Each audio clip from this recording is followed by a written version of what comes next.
Votre enfant a 6 ans et maintenant, l'école est obligatoire pour lui.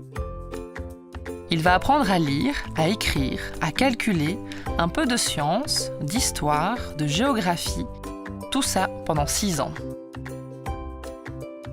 Je vais avoir un cartable de grand, des cahiers, une trousse. En primaire, je passe beaucoup de temps avec mon instituteur. Mais j'ai aussi d'autres profs, pour le néerlandais ou l'anglais, pour la gym, pour le cours de philosophie et citoyenneté, pour le cours de religion ou de morale si mes parents m'y inscrivent. En primaire, les enfants sortent de l'école pour aller au théâtre, au musée, à la piscine, en excursion une journée dans une autre ville ou partent quelques jours à la mer ou à la campagne. Toutes ces activités devraient être gratuites. Malheureusement, ce n'est pas le cas. En cas de difficulté à payer, la direction doit aider les parents à trouver une solution en toute discrétion. En première et deuxième primaire, il ne devrait pas y avoir de devoirs. Puis, à partir de la 3e année, il y aura sans doute des devoirs et des leçons qui seront inscrits dans le journal de classe. Parfois, une étude est organisée après la classe pour les enfants. Dans certaines écoles, un adulte surveille juste si les enfants travaillent. Dans d'autres, c'est un professeur qui aide à faire les devoirs. Les écoles sont toutes différentes. Ce n'est pas toujours possible pour moi d'aider mon enfant à faire ses devoirs. Dans mon quartier, il y a une école de devoirs qui peut l'aider.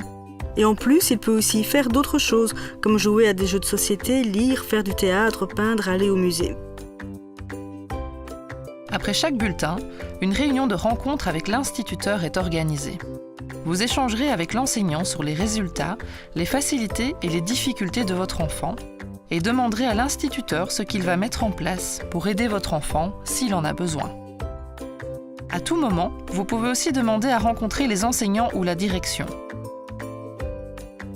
La décision de redoublement ne peut se faire que si votre enfant a de graves difficultés scolaires et avec votre accord. Je viens de passer mon examen de 6e primaire et maintenant je vais rentrer en secondaire. Pour l'inscription en secondaire, vous allez recevoir un formulaire d'inscription via l'école primaire. Vous devrez y inscrire plusieurs choix d'établissements secondaires et le déposer dans l'école de votre premier choix. Comme tout parent, vous avez le droit de participer aux réunions de l'association de parents. C'est un lieu de rencontre qui permet de participer à la vie de l'école. La FAPEO, la Fédération des associations de parents de l'enseignement officiel, est là pour vous soutenir. L'école, c'est aussi votre affaire.